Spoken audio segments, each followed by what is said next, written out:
கிடையாது சார். கல்யாணம் பண்ணிட்டு வர்றாங்கல்ல, ஒரு வருஷமா 2 வருஷமா கழிச்சு ஒரு திடீர் விபத்துல மனைவி இறந்துட்டாங்கன்னா என்ன சார் பண்ணணும்? மனைவியை நினைச்சே வாழ்றது இல்ல, அந்த குழந்தைங்களுக்காக வாழ்றது இல்ல, உடனே இன்னொரு கல்யாணம் பண்ணிடுறாங்க சார். கல்யாணம் பண்ணிட்டு சும்மா வாய மூடிட்டு வர்றது இல்ல, அந்த பிள்ளைய கூட்டியாருவான். முதல் பொண்டாட்டியோட போட்டோவை ஹால்ல மாட்டி வச்சிருப்பான். சரிசியே வாடியே அது லூஸ் மாதிரி வரும், கூட்டி இருந்து போட்டோவை காமிப்பான். இதாண்டி உங்க அக்கா தொட்டு கும்பிடுங்க, அது லூஸ் மாதிரி தொட்டு கும்பிடும். இதாண்டி உங்க அக்கா விட்டு போடவை, இனிமே ஓம் புடவை மாதிரி நினைச்சுக்கடி. இதாண்டி உங்க அக்கா விட்டு புள்ள, இனிமே ஓம் புள்ள நினைச்சுக்கடின்னு சொல்றாங்கல்ல.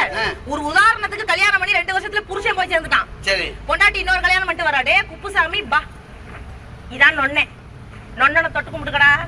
இதுதான் நொண்ணன் விட்டு அண்டடாயிரு, இனிமே ஓம் விட்டு அண்டடாயிரு. இதான் நொண்ணன் விட்டு புள்ள, இனிமே ஓம் புள்ளன்னு சொன்னா அந்த சமுதாயம் ஏத்துக்குமா? என்னைக்குமே பெண்கள் கணவனை மட்டுமே நினைச்சு வாழக்கூடாதனால தான் இந்த தமிழ்நாட்டிலேயே பெண்களுக்கு ஒரு மதிப்பு இருக்கு. ஆனா நீங்க இவ்வளவு தெளிவா சொல்றீங்க. ஏன் தெரியுமா, நம்ம செத்த உடனே அடுத்து அவங்க தங்கச்சியை கல்யாணம் பண்ணிக்கலாம். ஒரு தொகுதியில் ஒரு